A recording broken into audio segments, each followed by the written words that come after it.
Knights are the backbone of every kingdom in Westeros. Despite sharing one title, Sir, some knights sleep under a hedge with nothing but a tired horse, while others guard the Iron Throne in white armor. Here's every rank explained.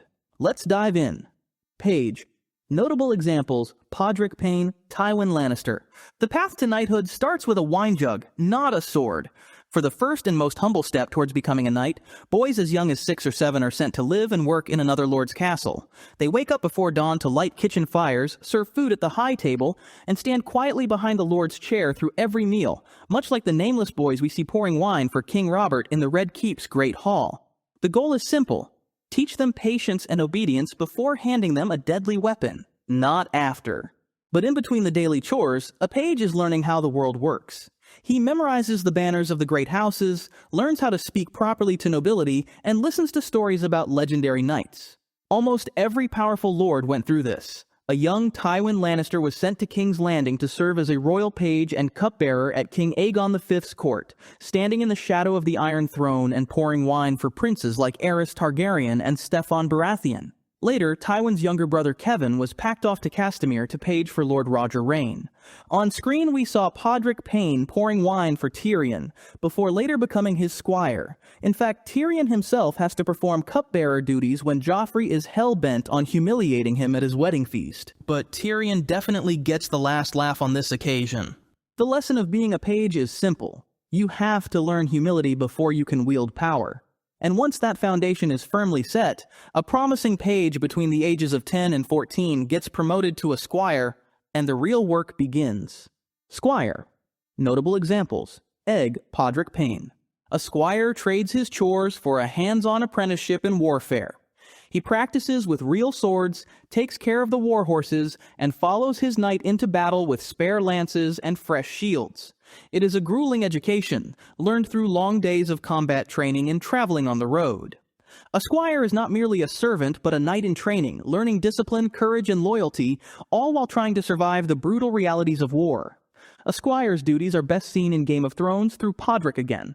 We see him serving Tyrion in King's Landing, carrying gear, training with sword and horse, and then learning from a seasoned warrior by following Brienne on the road. A Knight of the Seven Kingdoms gives us an even closer look at this stage. Young Egg, who is actually Prince Aegon, having shaved off his family's famous silver hair to hide his identity, asks to squire for Sir Duncan the Tall. Hijinks ensue, and Egg leaves behind the safety and luxury of his royal home for cold roads and salt beef meals. His time as squire changed history, as it gave Egg an unfiltered look at everyday life in Westeros. He saw how poorly lords treated traveling knights and how vulnerable the small folk really were. It's as a squire that a knight builds his values. Sometime between late adolescence and early adulthood, a squire who has proven himself is deemed ready for the ultimate milestone, kneeling in the dirt to take his vows. Before we move on, if you're enjoying the video, please leave a like below. Anointed Knight.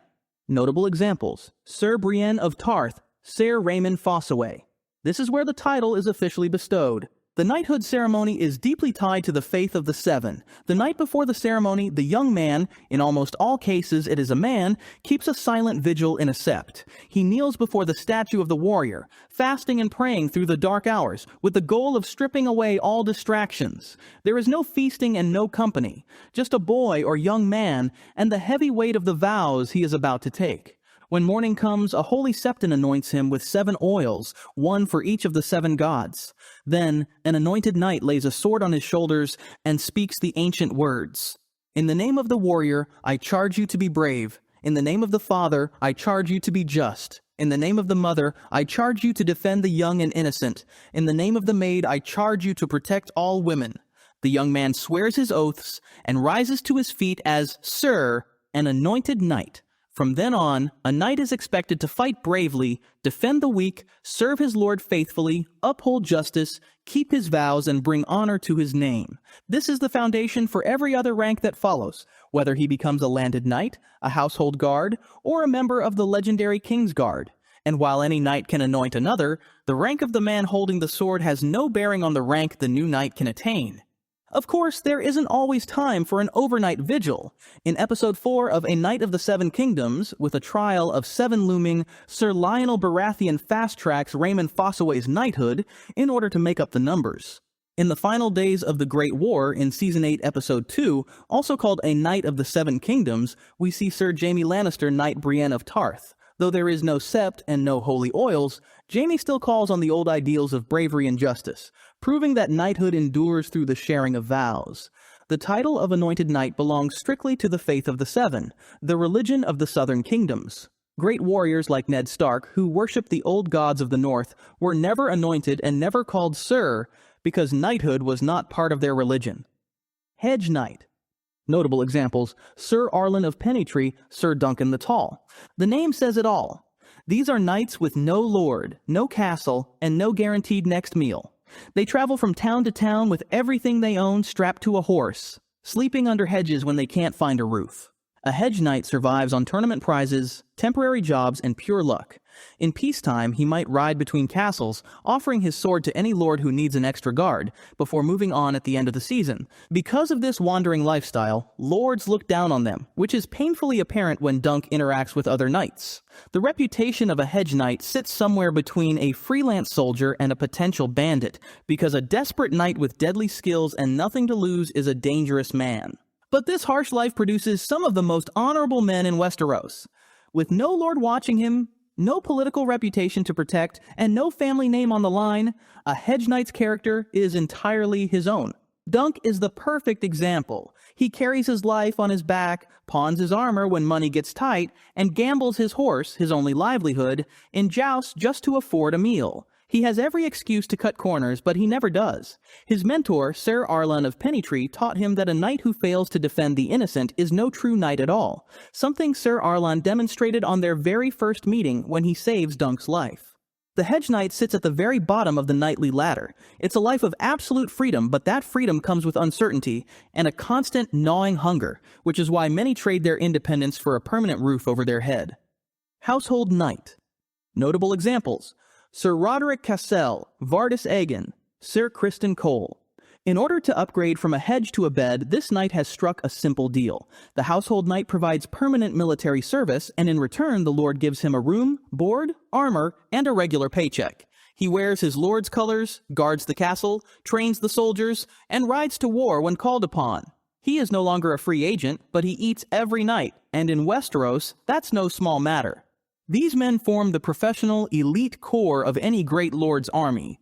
Because they are not just hired foot soldiers, they are better trained and better equipped. Think Sir Roderick Cassel at Winterfell, or Sir Vardis Aegon at the Eyrie. They are loyal warriors whose lives and careers revolve around protecting the family they serve. And that's the catch. A household knight answers to his lord in all things, and he must carry out his lord's orders whether he agrees with them or not. In The Sworn Sword, Dunk takes on a version of this role for the aging Sir Eustace Osgrey. Even after discovering his new lord is a former traitor dragging him into a suicidal war over a damned river, Dunk honors his oath. Having taken Osgrey's coin, he swallows his moral objections and risks his life in a trial by combat. This tension between a knight's personal conscience and his sworn duty can throw up some serious moral dilemmas for the household knight. Sellsword Knight. Notable examples: Sir Jorah Mormont, Harry Strickland. This is where the knightly code officially falls apart. A sellsword knight is an anointed warrior who has abandoned loyalty and honor, fighting only for a paycheck. There are no lords, no vows, and no allegiances, just a contract and a price. Many of these men end up across the sea in Essos, where the free cities have far more coins to spend than concerns about a Westerosi knight's honorable backstory. Sir Jorah Mormont is the classic example of a knight-turned-sellsword. After fleeing Bear Island in disgrace in 293 AC, he crosses the narrow sea and survives by hiring out his sword in Essos, turning knightly skill into paid service. Bronn represents the same cynical spirit, but from the other direction. He begins as a pure mercenary with no interest in honor, only to later gain knighthood after the Battle of the Blackwater in 299 AC.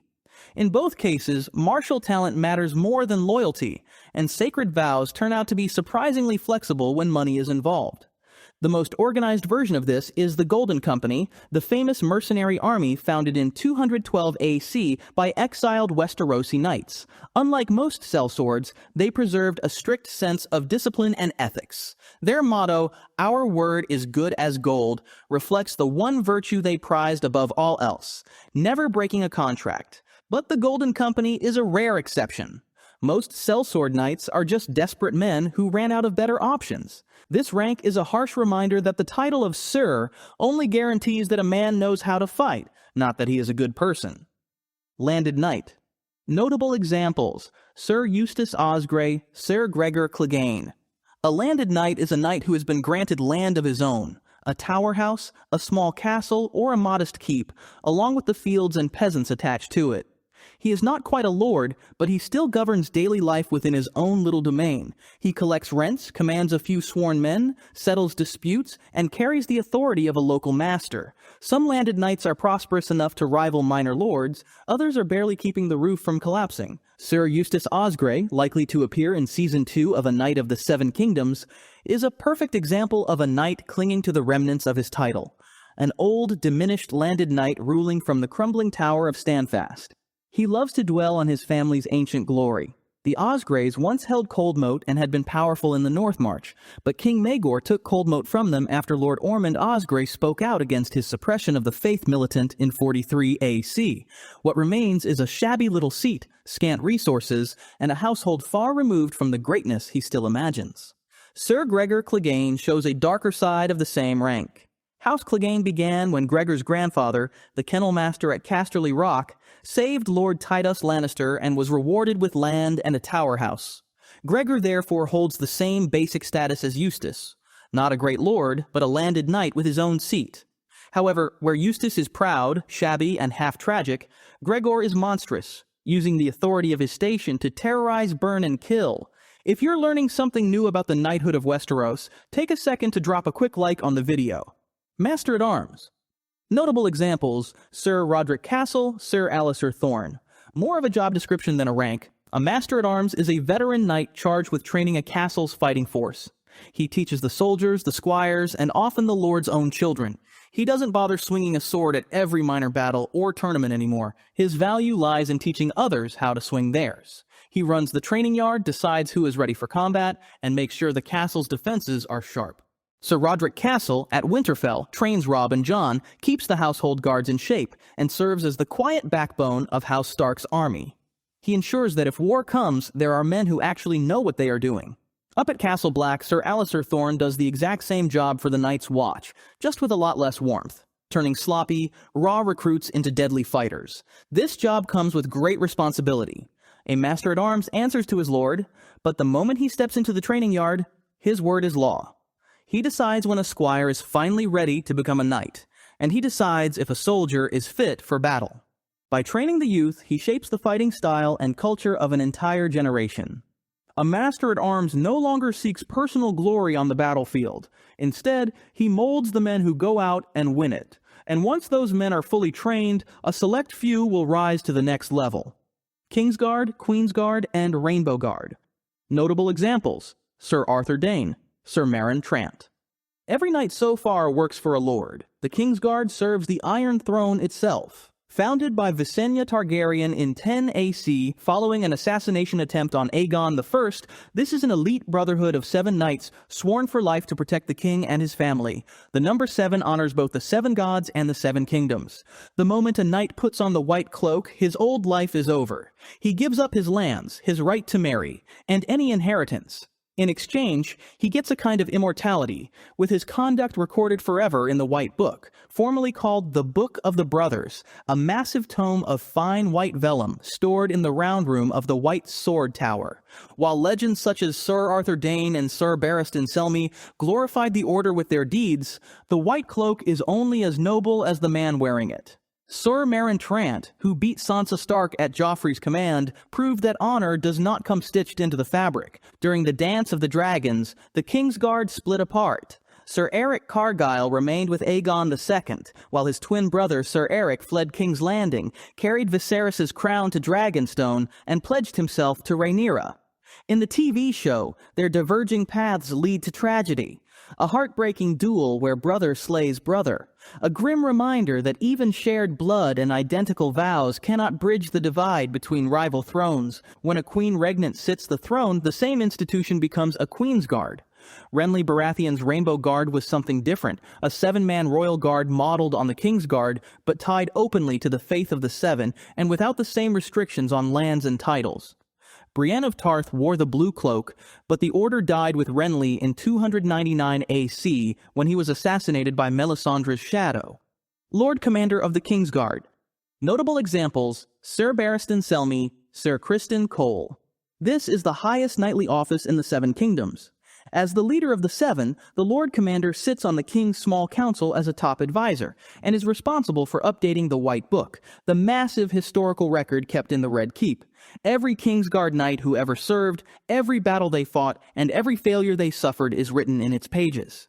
The King personally appoints the Lord Commander, usually choosing the most renowned and trusted knight in the order. Sir Barristan Selmy held the office under Robert Baratheon until Joffrey dismissed him in 298 AC, an unprecedented act since Kingsguards had always taken a vow to serve until death. Jaime Lannister later assumed the position of Lord Commander during the reigns of Joffrey and Tommen.